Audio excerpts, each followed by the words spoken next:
Welcome to the Alain Elkann interviews, an unprecedented window into the minds of some of the most well-known and respected figures of the last 25 years.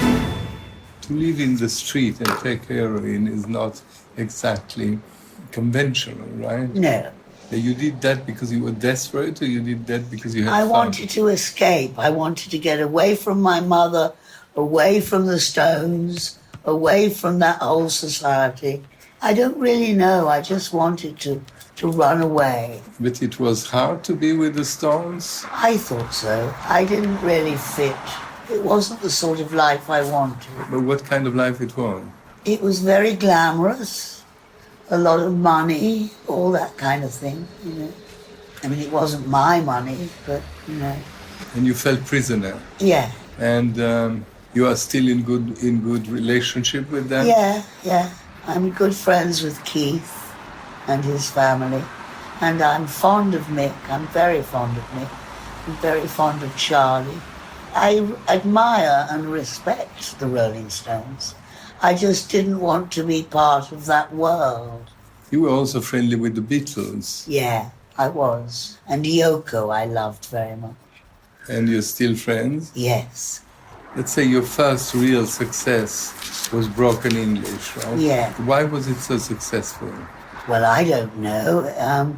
I think because it was such a shock, you know, from having that pretty little voice and singing pretty little songs. And suddenly I said to myself, before I die, I thought I was going to die, I'm going to reveal something of who I actually am. And so I made Broken English. And who you are? Well, I still don't really know, but I'm trying, you know, to get there. What happens after Broken English? You become a star? Or Sort of, yeah. Well, I started to perform. you had a boyfriend? Various boyfriends, yeah. I didn't really want to get tied down again, you know. I really wanted to learn my craft, you know, writing and performing and singing. Well, the only way I found to learn how to do it was to do it Yeah, but where did you do it? all over the world. I went on tour a lot. And then you had a second big hit? Not like Broken English. The shock value of Broken English couldn't be repeated. But I went on making good records, which did okay, you know. And how come you became an actress? Unfortunately, I would have loved to go to drama school and really learn how to act, but I didn't. So I missed a lot, you know. I didn't have enough respect for the craft of acting. My friend, I've got a very dear friend called Charlotte Rampling, and Charlotte says that I really could have been a very good actress if I'd really learnt how to do it and practiced and worked at it, but I didn't. But eventually I got better, and eventually I made one quite good film. It's called Irina Palm. I love it. That's I why like I'm it, here. yeah. And there you play a very difficult role. Yeah, I thought it was an interesting part, and in some ways quite funny as well. It was an English film? It was a co-production, English and Belgium of all things, I think. And the director was called Sam Garbowski. And you won an award for that? Mm-hmm. Which one? The Berlin one, The Bear. yeah. And I do love Berlin, actually. You know, it's part of my story. My mother lived there before the war with her family. She worked for Max Reinhardt, and then she worked in cabaret afterwards. She had a sort of ordinary job as a ballet dancer, and then she would go with her partner Hede, and they would work in cabaret. You feel a bit German? No, I don't. Or Jewish? I do feel a bit Jewish, yeah. In which way? The fact that I don't really want to live anywhere, perhaps. That I want to move around. Although now with my physical state, I can't really. I have to sort of stay put. But maybe after my operation, it will get better, you know? And where would you like to go? Well, I've been almost everywhere. I don't know. I don't know where I'd like to go. I really don't. I'm very happy in Paris, actually. I remember coming when I was very young, when I started working, and saying to myself, this would be a very nice place to live when I'm an old lady. And I'm not really an old lady yet, but it is a very nice place to live.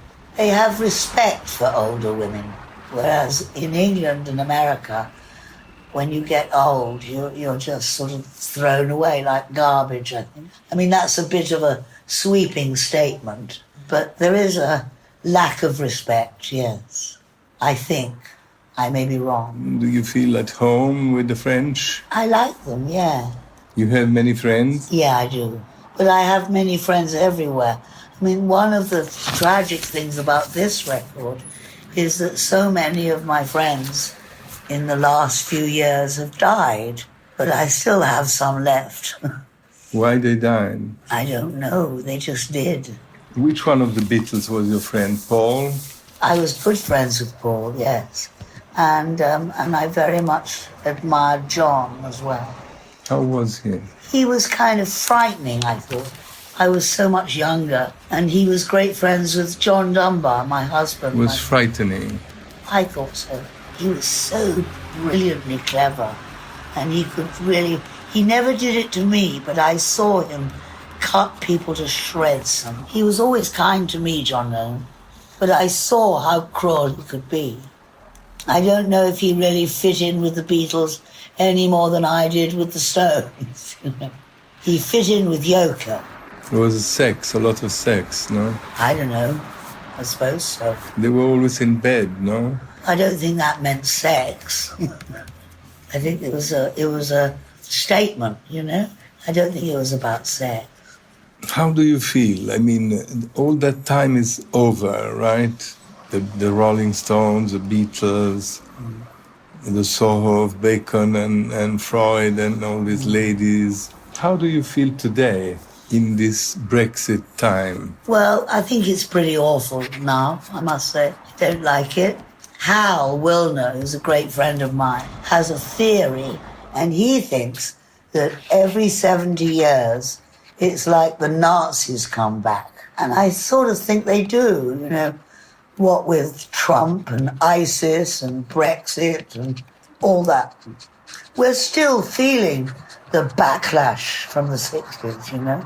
The powers that be are determined that that kind of thing will never happen again, that the young people will never get the power again.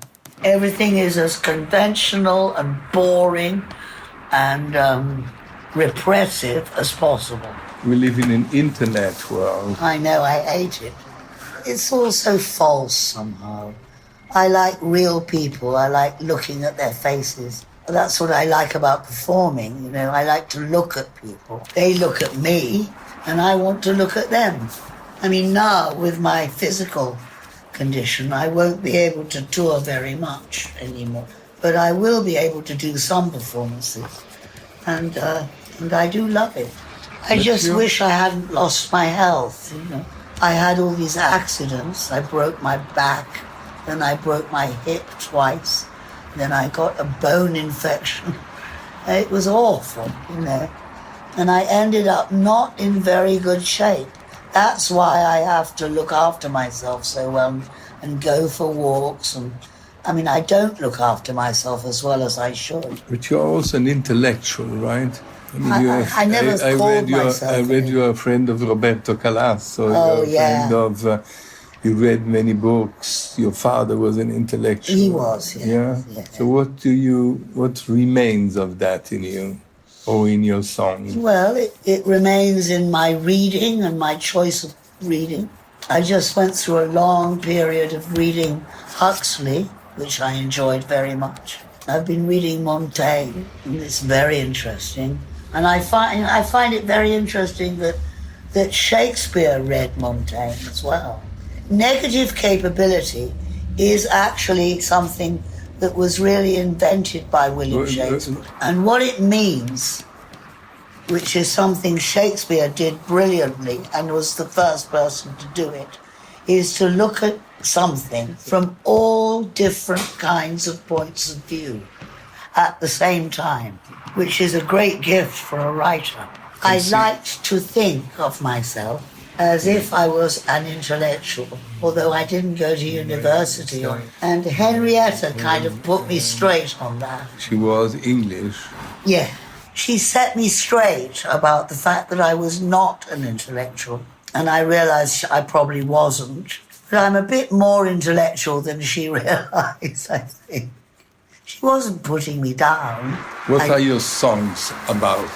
They're about life as I see it. They're about love and loneliness and trying to connect to other people and the fact that I need other people. You don't like that? Well, I didn't used to, but I'm beginning to like it now. Isn't the word love abused? Yeah, very much so. And there are so many different kinds of love, you know. The love that interests me is not romantic love. It's like an illusion, you know. It is an illusion. I'm more interested in actual love. The love you feel for other human beings, for your children, for your friends, for your parents, if you have any. Although parents are always complicated. Mainly for your family and your children and your friends. It's my friends that get me through, mostly. That's why it's so hard when you lose your friends. Drugs made you lose a lot of time? I think it was a waste of my time, yeah. I wish I hadn't bothered with drugs. What about solitude? Are you lonely?